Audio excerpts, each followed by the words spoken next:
Come on, pick it up and run.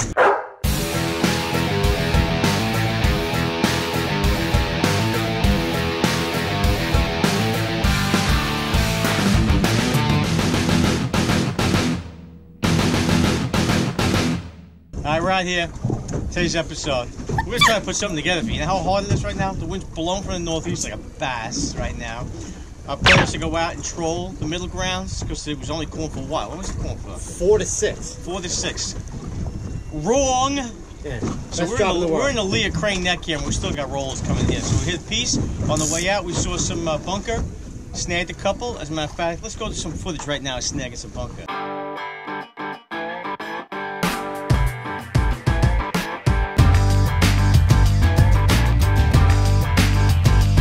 Thanks for watching Kid Cochise Outdoors.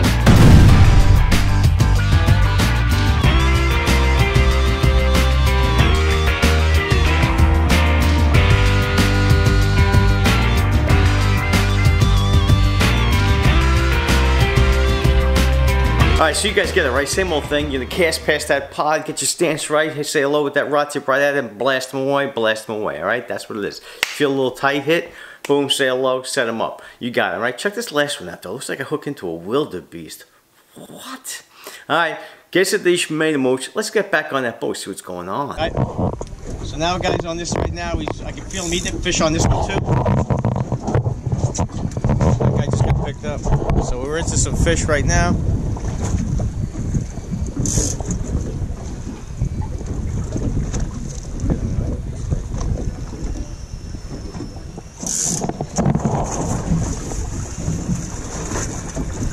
Ma, what's up? I'm on the boat with Uncle Michael and Dad. What did I tell you about hanging out with losers? What? What's up? Alright. I don't know. What? Fish on the... You know it? Is it running? Alright. Just picked it up and freaking... Go. Alright, I gotta go. He's eating right here. Mom, I'm in them too. Mom, Uncle Michael and Dad both have fish on. I have a camera in my hand. Is that right? I definitely had a fish. Don't blow it! Here he goes, right here. Damn, he just ran with us just a little bit. There he goes, there he goes, there he goes, there he goes. There he goes, see him? Set him up. He's going, he's going. Set him up. He's just beating it. He's eating it. Wait for him to give it one more little run here. Picking it up, he's dropping. You can just tell. Very Now he's going to go. Now I'm just going to rod. I'm going to load the rod as I reel. Lift up the rod as I reel. Fish is on. Decent one. Yeah. We'll get this guy out. Could be doggy. Feels Is fish on too, Uncle Michael? No.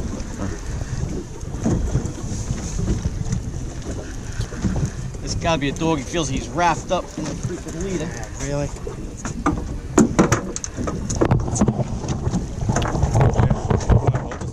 What do you got? Bluefish? No, it's Oh. There it goes. What happened? Caught it. Whoa. What is that? Dogfish? That's a dogfish, which I'm not going to attempt to eat because that was atrocious last time. Mikey Gaz, the 18. All right, when we go on the 18, by the way? November 3rd, Saturday. November 3rd. November what? 3rd. November 3rd. Stay tuned. We're going to be doing a fishing episode with the A-Team over on the Celtic Quest. Who's captain on that one? Not sure that day. Who will be running the Celtic Quest on November 3rd? That's the million-dollar question. All right, Celtic Quest, November 3rd. I'll be fishing with the A-Team. Northeast.com, people out there. I'm looking forward to it. I kind of couldn't get there the last couple of years, and this year I promise I'll be there, all right? We're going to film an episode with those guys. It should be fun. Also, November 3rd is the Dylan Steigerwald striped bass fishing tournament, all right? It's being held over at Captree on the South Shore of Long Island. If you guys can make it, get over there and support that cause.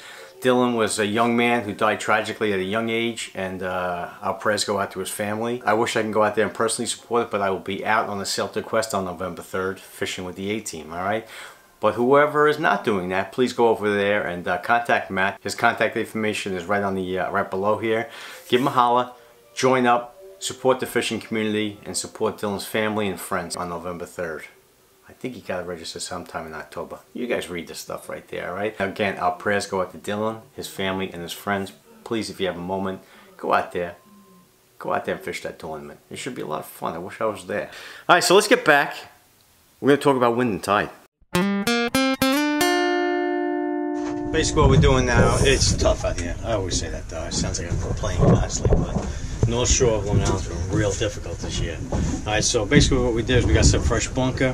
We're going to pull all these baits in. We're going to chunk. We got wind against tide. We got everything going wrong for us, but we persevere, right? We got to make it happen. So what we're going to do is we're going to take all these fresh bunking out, and we're just going to cut body baits out. We're going to do that technique that we showed you back in the past, where we're going to take the heart out, we're going to pierce the heart, and use it as body bait. That puts, when you get on the piece, that puts a lot of scent in the water really quickly. It just kind of permeates the water column down the bottom there, and then sail up. Alright, so that's what's going to happen. We're going to go all body baits. My anticipation is that we're going to get bit by something pretty quickly when we get those 3 body baits out there. Usually we fish 4 rods. We got such a bad wind against tide, the rod should be going off the back of the boat. However, they're going this way, up the starboard side. It's not good. It's no bueno. No bueno. Alright, so We'll get him though. One's gonna go here. A little pitch. That's it. One's gonna go straight here. One's gonna go right there. Or else they'll walk all over the place. Why does walk all over the place? Young lady, that's a fantastic question. Baits will walk. What does that mean? You have wind against tide. In theory, right? The nose of the boat, the bow of the boat's this way. Current's going this way.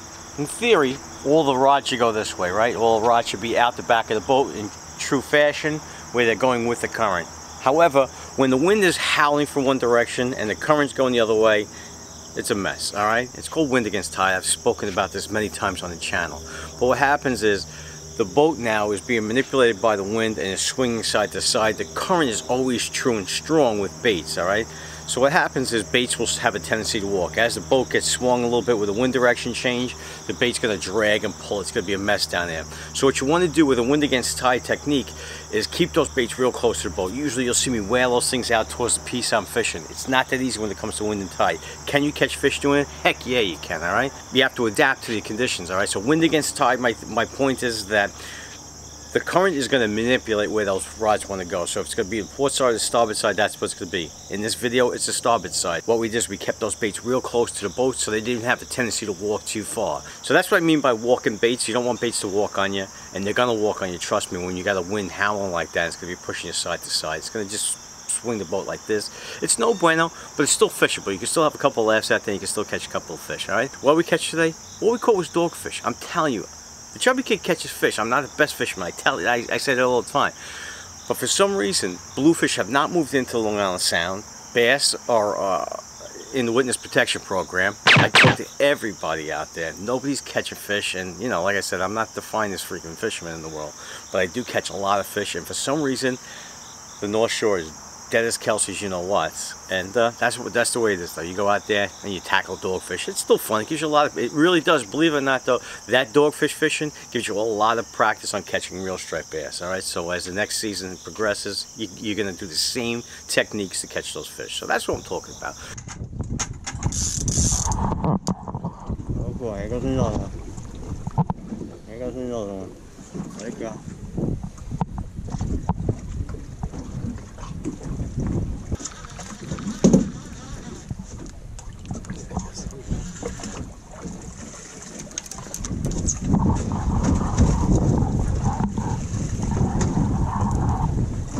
Drop it.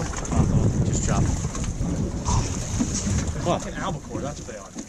They came out of the water right here. Oh, it's albies. That makes sense. Quick tip right now. Fall fishing. I don't care where you are, what you're doing. Always have an albie rod available. All right. We're on Texas boat. He doesn't have that. He doesn't have the close relationship I have with Mikey Hogan right there. Hoagie Lures. Yeah. Have one of these rods ready to go at all times, all right? We are on the chunk right now and we got albies literally jumping out of the water coming right at us. Yeah, here they are. It is albies. They're coming right at us. Could have obviously picked off a bunch. We could have pulled the hook and chased them around and caught albies all the rest of the day. Michael didn't have any of these on the boat, all right? He wasn't prepared for an albie bite. He had no tins at all and he had no really rods to go do that, all right? So just put that in the back of your hat. If you're going to go out there, especially now when I'm out there inshore jigging blackfish, albies usually are pushing bait all inshore and stuff like that, so they're pretty easy to see. And once you see them, put the blackfish rod up and just start winging freaking albie rods at them, alright? This is the 56 gram one. They got the smaller ones, which are really effective on albacore, alright? There you go. That's your tip of the day. Always be ready for those albies. They show up anywhere. They push bait to the surface. They're up there for a couple of seconds. Hoagie, best in the business when it comes to catching albies. No question about it. So always have one of those rods up in your rocket launcher, ready to launch at an albie if it pops up on the surface. All right, as you're fishing for the species, especially blackfish. All right, albies always seem to show themselves when I'm out there with people fishing. Boom, they're the albies. You can throw these things a freaking mile. All right, and you can literally hook up with albies as your blackfish. All right, there's your tip of the week. Be prepared for the albies. Go out there, get yourself the hoagies, alright? Mikey Hogan. How you doing, Mike? Keep up the good work, pal. You got him? This guy's rubbing with the wrong hand, which I got a little zillion freaking emails about.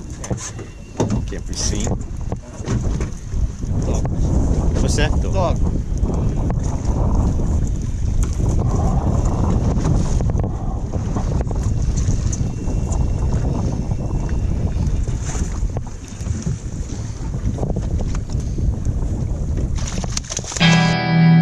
Conchata. Queso Deach, Melly the Mooch. We're going for a conchata. Who's it going to be? I'm throwing on the TV right now because I'm doing the editing stuff. Alright, first guy right there. It's Tom. Tom Terrific, alright? He's got the con hat on, alright? Right there tells you that he's going to catch a big fish. Look at the size of the striped bass he got on a kayak. I mean, the thing's monstrosity. But not only is he a striped bass fisherman, he's got a little fluke action going there too, alright? The con hat catches fluke and bass. That's what it does, alright? There's Tom Terrific, Tom Conway. Congratulations for being this week's conchata of the week. Also, we're going to do a little quick conchata for Logan Lilienthal right there, right? Logan's got a 10+ pound, 29-inch fluke, which is a monster, right? Caught in the South Shore, Long Island. Congratulations for Logan for being this week's conchata of the week, all right? I think Tom's striped bass could eat freaking Logan's fluke, but who cares, all right? They both made the conchata this week, all right? If you want a conchata, email the kid at kidcoaches@gmail.com. All right, folks, I want to thank everybody for watching Kid Coach Cheese Outdoors. Not my best video, but I keep saying that a lot, but it's been a real tough freaking season right now. Just fished a tournament on the South Shore, bass fish, flu fish tournament. I won't tell you what happened there until you see next week's episode. It's already filmed, it's on the queue working. All right, we're really excited also. Tony Marshall Jr. and myself are going to be fishing with Captain Josh, Captain Jess over at the Gypsy Fleet over in Rockaway. We're going to do a Marsha bass trip on that. That's going to be really cool. I've been doing a lot of work on the editing on that one. It should be real interesting. It should be a real fun trip, all right? So everybody, take care. Remember, brush your hair, shake your knees, all that other stuff. We'll catch you on the next week's episode. It's on the queue, so it's coming. I promise. They're coming, all right? I was away. I had a homicide trial. I just got off for a week. For goodness sakes, it just never ends. Thank you. Stay tuned. Consider subscribing below. All right, whatever. Hey folks, thanks for watching Kid Coach Cheese Outdoors. Consider subscribing below and like if you like. Until next week.